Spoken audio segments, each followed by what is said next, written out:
watched the ground ripple like ocean, and I watched the building sway. After a minute, it's still going, so we headed for the doorways. I remember this couple telling me not to go upstairs, and I'm like, I have to. My kids are up there.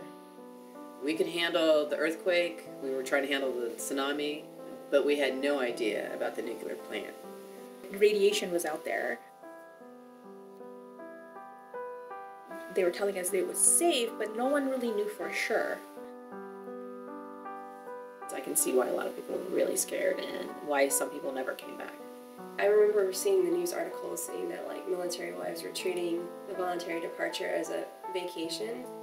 It was anything but a vacation. It was different because we were leaving. We were so used to him leaving us, and we left him. I left with one suitcase, my son, and we took a train up to Haneda. Trains were still off tracks, and it was a matter of them shutting down power still because of Fukashima. So I didn't know if we were going to get stuck at one train station for an hour or two, miss our flight. When we flew out, I think it's when it hit me too that there was a chance that we're going to lose everything. Just because you're going back to the States doesn't mean you're going home. Home is where you are, and this was their home.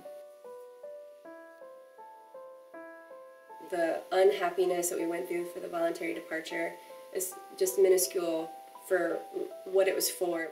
And to be able to perform Operation Tomodachi without worrying about their families. The day after the tsunami, I was flying north to take people up there to show them and get them, you know, integrated into starting to help the Japanese.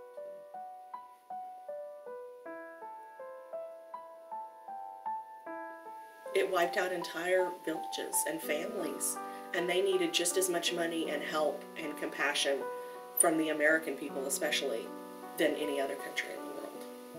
As a base, I mean, I'm very proud of what we did. That next morning, we actually delivered the first relief supplies. It was something like 1,500 pounds of rice and water. The Marines were here to help. The Japanese also from Misawa came down to help. We got together as a community and cooked a full meal for every one of those sailors. We put the word out to the community of accepting donations, things that you don't commonly think about, you know, like diapers, blankets, stuffed animals for kids. When they flew in supplies, people are like, no, no, no, we don't need that. You know, give it to somebody else. And they had cut down and cleared fields of trees just to make the visibility.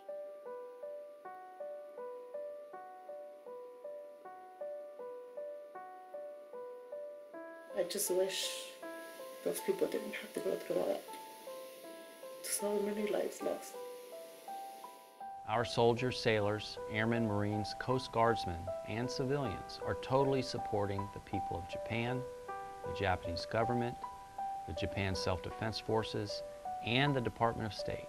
I know we have asked a lot of you and your families this past week, but what we have done is of tremendous service to one of our closest allies and the close friends and neighbors with whom we have shared so much for over 50 years.